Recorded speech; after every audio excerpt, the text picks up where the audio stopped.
Good morning, Year 5. It's time for Chapter 5 of Hetty Feather. I had loved Martha much more dearly than Saul, but I had mostly forgotten her. However, I could not get Saul out of my head for months. I thought of him living in this huge hospital with so many other boys. I knew most boys weren't gentle and protective like my dear Jem. The village boys had often jeered and pointed at Saul, imitating the lopsided way he walked. One boy had pushed him hard and then laughed when he toppled over.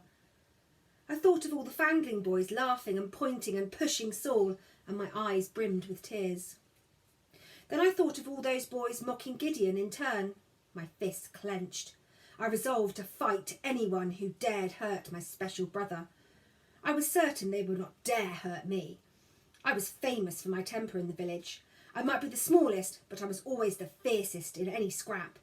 Mothers came and told tales to my mother about hair-pulling and kicking and sometimes outright punching.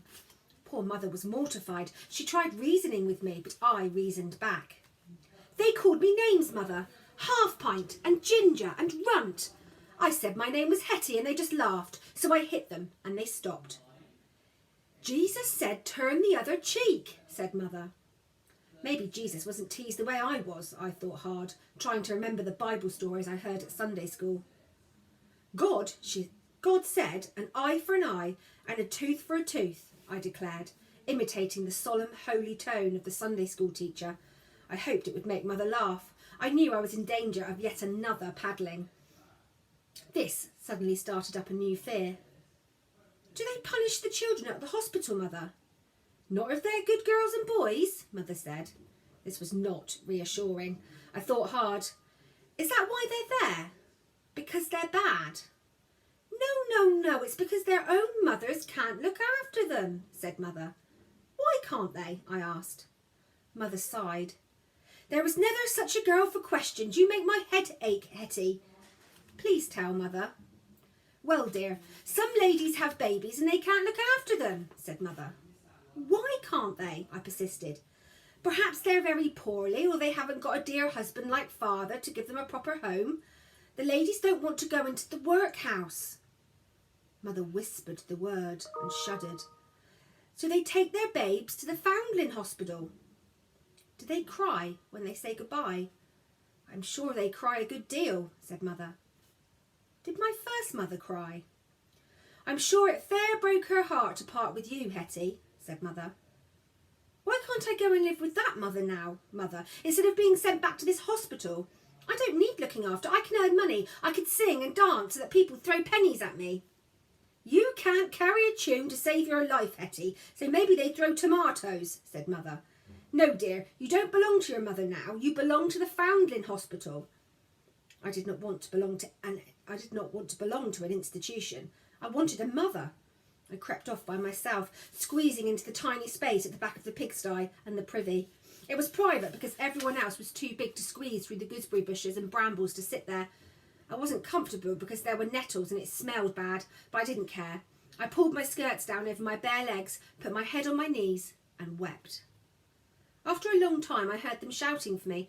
I stayed where I was. Then there were footsteps. Hetty? Hetty! Jem called. I did not reply to him, but I was sniffing hard. Oh, Hetty! I know you're in there, said Jem. Come out, please. I did not budge. I'm too big to come in and get you, said Jem. I heard the bushes rustling, then Jem swearing. That's a bad word, I said. I know it's a bad word. Anyone would say it if they were scratched all over by brambles, Jem panted. Do come out, Hetty. I simply wouldn't. Then I will have to try to get in, said Jem, sighing. He forced his way forward, thrusting his arm through the bushes until his hand just reached my bare foot. He held it tight. I curled my grubby toes into his palm. There now, Jem whispered. Oh, Jem, I said, sobbing. I can't bear you fretting about the hospital, he said. I'm not going, I said. There was a silence as we held hand and foot. I think you have to go, Hetty, said Jem. But perhaps I could go too. We'll pretend I am a Foundling boy. Yes, I can take Gideon's place and he can stay with Mother. Dear Jem, I wish you could, but Mother and Father wouldn't let you go, I said. There was another silence. I will be so sad, I said. I will have to stay there so long. Jem had taught me how to count to 10. I tried to count on my fingers. I will be there 1, 2, 3. Lots and lots of years, I said dolefully. I think it is 9 years, Hetty, and then you will be 14 and quite grown up. And do you know what will happen then? I will have to be a servant, and cooks will hit me, and masters will kiss me, I said. Maybe for a short while, but then I will come to fetch you and look after you, and as soon as you are old enough, I will make you my wife. I know I am your brother, but not by blood, so we can marry.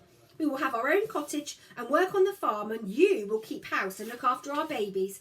It will be just like our games in the squirrel house, but real, Hetty, said Jem. Really real? I promise, said Jem. I didn't always keep my promises, but Jem did. I squeezed his hand, kissed it passionately, and then crawled out of my hiding place to give him a proper hug. Thoughts of the Foundling Hospital still loomed, but at least I had a wondrous future ahead of me. I just had to wait 1, 2, 3, 4, 5, 6, 7, 8, 9 years. Endure a couple more while I dodged blows and kisses as a servant, and then I would be sweet 16 and Jem's bride. I dressed up in Mother's best white Sunday petticoat, clutching a posy of buttercups and daisies, and tripped around on Jem's arm, picturing for all I was worth. You are my lovely big handsome husband, dear Jem, I said. You are my very fine little wife, dear Hetty, said Jem. The others laughed at us, especially Nat, but we didn't care. Gideon didn't laugh, but he looked wistful. I want to be your husband, Hetty, he said. No, Gideon, Jem has to be my husband, but you may come and live with us and be our big boy, I said kindly. I was out one day in the meadow playing bride with my husband and big boy when I heard distant cheering and hurrahs, as if half the village were coming to applaud our marriage. I looked over the grass, squinting in the sunlight. I could see no one. They must be processing along the other side of the tall hedgerow. Then I saw a gigantic grey head poking up above the hedge. A huge head with wrinkled skin and a tiny eye and the longest nose in all the world. I knew what it was. Oh my stars! E is for elephant, I gasped. There is an elephant walking along the lane. Jem was facing the wrong way. He did not take me seriously. Has it come to our wedding as a guest? Don't picture T as for tiger, said Gideon. I don't like his teeth. I'm not picturing. The elephant is real, I said, tugging at them. Look! They turned and saw the head bobbing along the hedgerow for themselves. Jem shouted. Gideon shrieked. Come on, let's see it properly, I said, grabbing their hands. No, it will eat us, Gideon cried. Don't be such a baby. Come on, I commanded. Jem and I hauled him along between us. We ran diagonally across the meadow towards the stile. The clapping and cheering grew louder, the vast head more wondrous the nearer we got. When we reached the stile, Jem lifted me up, and then Gideon, and then we all jumped out into the lane. There was the elephant, plodding along the path, a real, true elephant, with such wrinkled skin, such huge legs, such an immense belly. A man in a military coat and great black boots strode along beside the beast, leading him like a dog on a chain. Another man capered about beside them, the oddest creature I'd ever seen, with hair sticking up on end and a bright red nose. His feet in great black shoes that flapped comically. He was banging a drum and dancing. 2 big boys danced along beside him, dressed in the oddest clothes.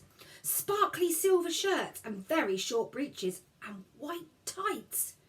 Jem's mouth hung open in shocked horror, but Gideon pointed in awe. These boys paused and suddenly went forward into a tumble, over and over and up in the air and over again. Oh my stars, said Jem, overcoming his scorn at their girlish garb. He could go head over heels and stand on his hands, and frequently did so to amuse me, but he couldn't possibly caper like these boys. Then came great wagons, painted scarlet and emerald and canary yellow. There was a message written in curly writing on the sides of each one. I knew my alphabet, but I couldn't figure words properly yet. Jem read it for us. The Great Tanglefield Travelling Circus. Observe Elijah, the largest elephant in the entire world. See the exotic animals in our vast menagerie. Gasp at fair Flora dancing on the tightrope for your delight. Chortle at the antics of Chino the comic clown. Marvel at Madame Adeline and her star troop of horses. Hooray for Tanglefield's travelling circus! Almost at the end of this magnificent procession rode a beautiful lady in sparkling pink, wearing no dress at all, just the merest stiff frill. Her long flame-red hair tumbled past her bare shoulders. "Just look at that lady with scarcely any clothes," said Jem. "See her tiny shoes. Oh, I wish I had little shoes like that instead of big, ugly boots," said Gideon. "Look at her hair," I said in rapture. "She has red hair, just like mine, see?" I repeated, jumping up and down. The wondrous woman raised her hand and waved to us, and we waved back wildly, honoured to be noticed. Another comical man with a red nose and bizarrely big breeches came capering along at the very end, speaking into a large horn so that his voice boomed out above the hubbub. "Come to Tanglefield's travelling circus tonight at 7 or Saturday at 2. The show will be in Pennyman's Field. Adults 6pence, children 3pence. A total bargain. So come and see and wonder. Come to Tanglefield's travelling circus tonight." He recited it again and again until the procession was out of sight and his voice a tinny whisper. "Oh, Jem, Gideon, we must go to the circus," I said, jumping up and down. We must," said Gideon, jumping too, pink in the face. "But we haven't got 9pence," said sensible Jem. "I have the 2 pennies that Mrs. Blood gave me at the Otter Inn for collecting up all the tankards, but that is all." "We will ask Mother," I said. But Mother shook her head. "Of course I haven't got any spare pennies for such a senseless thing as a circus, and even if I had, I wouldn't let you go. Rosie told me there were near naked in that procession." "They were so lovely, Mother, especially the lady, all in pink spangles on a white horse. She had red hair, just like mine." "Yes, pink spangles," said Mother, shuddering. "A grown woman flaunting herself in front of decent folk, and men capering about foolishly, and a dreaded beast all set to run amok and trample everyone. It shouldn't be allowed. Of course I'm not spending precious money on such a wicked show." "Don't spend your mother money, spend mine," I said. "What do you mean, Hetty?" said Mother, frowning. "You don't have any money, you silly little girl." I do. The Foundling Hospital gives you money for me." "Don't talk such nonsense, child. That money is to feed and clothe you, not send you to a heathen show like a circus." "Well, don't give me any food any more, and don't make me new frocks or buy me boots. I'd much sooner go to the circus," I declared. "I'll certainly send you to bed without any supper," said Mother. "Now hold your tongue, miss." I couldn't hold my tongue. I wanted to go to the circus and see Elijah the performing elephant, and all the other animals I'd heard grunting and growling inside the wagons. Maybe there were lions or tigers, wild wolves, even a white unicorn with a silver horn. I wanted to see Flora dancing on the tightrope. I wanted to see the comical clown, and I so wanted to see Madame Adeline, the flame-haired lady in pink spangles. I started to protest bitterly, but Jem put his hand over my mouth. "Be quiet, Hetty," he said, tugging me away from Mother. "But I don't want to be quiet. I want to go to the circus," I persisted. "Shh! I might know a way," said Jem. "Just keep your mouth shut and wait till I tell you." I clamped my lips together and stomped off after him. Gideon stayed with Mother, climbing up onto her lap. He always hated it when I grew stormy. He was so fearful that I'd get paddled, far more fearful than me. Jem pulled me out of the door and leaned me up against the side of the pigsty. "I'll take you to the circus tomorrow, Hetty," he said. "Oh, Jem, you really will? But how will you get the money?" "I think I know a way of getting in without needing any money," he whispered, tickling my ear. "But the comic man said 6pence for adults, 3pence for children," I said. I know, but Nat told me a way to get in for nothing," he hissed. "Oh, truly? Then let's go now." No, we can't go now. Mother would know.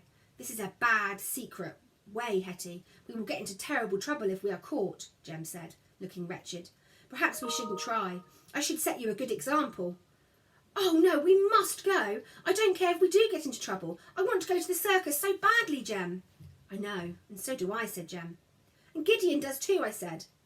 "Yes, I know, but I don't think we can risk taking Gideon. He will only start wailing or tell Mother," said Jem. "This has to be our secret, Hetty." "Our secret," I replied solemnly. "What are you two up to?" said Mother, coming to the back door with a bucket of potato peelings for the pigs. "Oh, we were just playing circus, Mother," said Jem. "Hetty was pretending that our Polly Pig was the elephant." Yes, and I'm the lady in pink spangles on her white horse," I said, hitching up my skirts and galloping round and round.